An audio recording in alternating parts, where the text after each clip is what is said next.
میں کچھ رہا ہی نہیں، امید کرتا ہے میں نے یہ آنکھ سے دیکھا کہ ایک بی بی نکل کر چلی سوئے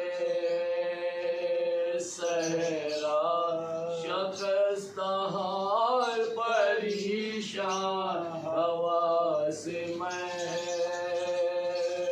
بکا، سفید بال خمیدہ کمر پر نافا، جبھی پر زخم تھا ہاتھوں سے دل سنبھالے تھی، پھٹی سی ایک ردا دوش پر وہ ڈالے تھی، کہ سر کے داغ کے دنیا میں کچھ رہا ہی نہیں، کارتی تھی کہ اے میرے گیسوؤں والے، کسی کو بھیج کے اماں کو پاس والے، پھوپھی بھی لگتی ہے میرے گیسوؤں والے، ارے میرے علی اکبر گلے سے ڈالے، پھوپھی سے روٹھ گئے ہو منانے آئی ہوں، تمہارا پیار دلہا بنانے آئی ہوں، کہ سر کے داغ کے دنیا میں کچھ رہا کہاں ہو اون محمد میری مدد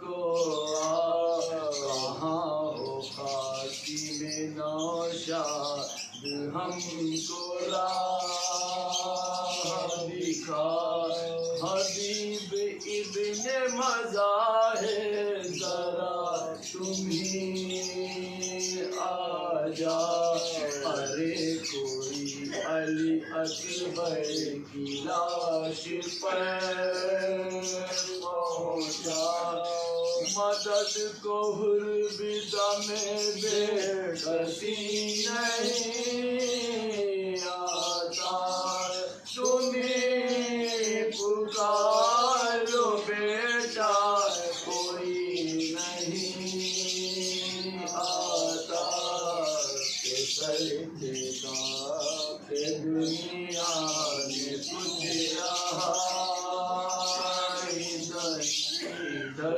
سے چلی ننگ کے سر پر نافا، ادھر پہنچ گئے لاشے بے سید شہدا، بسر کا پا زمین پر گرے ایمان ہدا، گلے لگا کے کہا سائے میں چلو بیٹا، نہ صاحبان ہے نہ چاندنی بچھائی ہے، یہ جان دے کے جوانی کی نیند آئی ہے، بے سر کے داغ کے دنیا میں کچھ رہا ہی نہیں، حسین لاشِ اکبر کو جب اٹھانے لگے، کسی جو ٹوٹی کمر پاؤں جگمگانے لگے، وہ پورے یاس میں